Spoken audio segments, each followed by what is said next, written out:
আসসালামু আলাইকুম রহমতুল্লাহি ওবারাকাতু। সম্মানিত ভিউয়ার্স, আজকের আমার আলোচনার বিষয় হচ্ছে থাইরয়েড হরমোন। একটা কমন রোগ। আমাদের দেশে আক্রান্তের সংখ্যা অত্যন্ত উদ্বেগজনক। এই হরমোনের ভারসাম্যহীনতায় নারীরা পুরুষ অপেক্ষায় 10 গুণ বেশি আক্রান্ত হন। এই ন্যাচারাল চিকিৎসার মাধ্যমে, ন্যাচারাল ট্রিটমেন্টের মাধ্যমে কিন্তু এই থাইরয়েড হরমোনের ভারসাম্যতা ফিরিয়ে আনা যায়।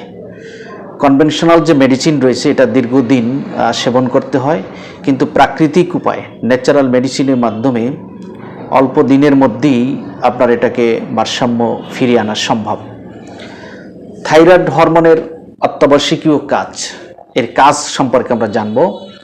অক্সিজেন এবং খাবারকে ডাইজেস্ট করতে সহায়তা করে, হাড় এবং পেশির শক্তি নিয়ন্ত্রণ করে, শ্বাস প্রশ্বাস এবং হার্টের স্পন্দন নিয়ন্ত্রণ করে, শরীরের তাপমাত্রা ও কোলেস্টেরলের মাত্রা নিয়ন্ত্রণ করে, স্নায়ুতন্ত্রের কার্যক্রম নিয়ন্ত্রণ করে, নারীদের মাসিক চক্র নিয়ন্ত্রণ করে, শরীরের ওজন নিয়ন্ত্রণ করা ইত্যাদি এই কাজগুলি থাইরয়েড হরমোনের মাধ্যমে সম্পন্ন হয়।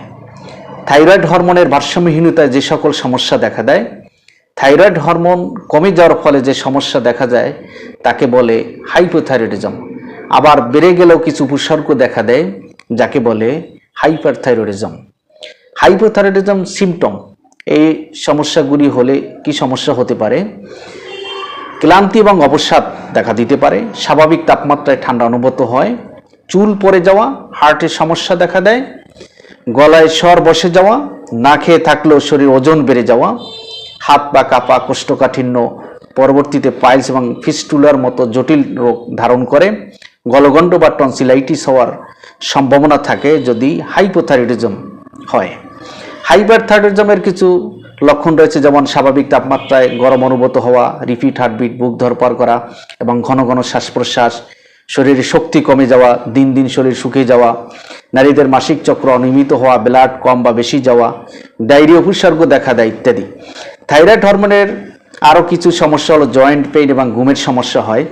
তা আমরা প্রাকৃতিক চিকিৎসার মাধ্যমে আপনাদেরকে অবহিত করি। আমরা যে ন্যাচারাল ট্রিটমেন্ট এবং প্রাকৃতিক চিকিৎসার মাধ্যমে হাইপোথাইরয়েডিজম এবং হাইপারথাইরয়েডিজমের চিকিৎসা অত্যন্ত সুন্দরভাবে মানসম্মতভাবে হয়ে থাকে এবং কোনো প্রকার সাইড এফেক্ট নেই। বিশেষ করে আমাদেরকে প্রাকৃতিক উপায়ে জীবন ধারণ করতে হবে, স্বাস্থ্যসম্মত উপায় গ্রহণ করতে হবে, তাহলে আমাদের এই থাইরয়েড হরমোনের ব্যালেন্সড হবে। মূলত এই সমস্যাটা হচ্ছে আমাদের প্রাকৃতিক উপায় গ্রহণ না করার কারণে, অস্বাস্থ্যকর জীবনযাপন কারণে, স্বাস্থ্যসম্মত জীবনযাপন না করার কারণেই কিন্তু আমাদের আজকের এই থাইরয়েড হরমোনের সমস্যা বেড়ে যাচ্ছে। বিশেষ করে আমাদের দেশে হাইপোথাইরয়েডিজম সমস্যা, যা মহিলারা অনেক এই সমস্যা আক্রান্ত হচ্ছে। তাহলে আমাদের এই চিকিৎসার জন্য কার্যকারী চিকিৎসা নিতে হবে, কার্যকারী পদ্ধতি গ্রহণ করতে হবে। আর এটা সর্বোত্তম পদ্ধতি হচ্ছে ন্যাচারাল উপায়, প্রাকৃতিক উপায়। আমরা এই হাইপোথাইরয়েডিজম হাইপারথাইরয়েডিজমের চিকিৎসা করা সম্ভব। আমাদেরকে স্বাস্থ্যসম্মত উপায় গ্রহণ করতে হবে। সুস্বাস্থ্যের অধিকারী হতে হলে আমাদেরকে প্রাকৃতিক উপায় গ্রহণ করতে হবে।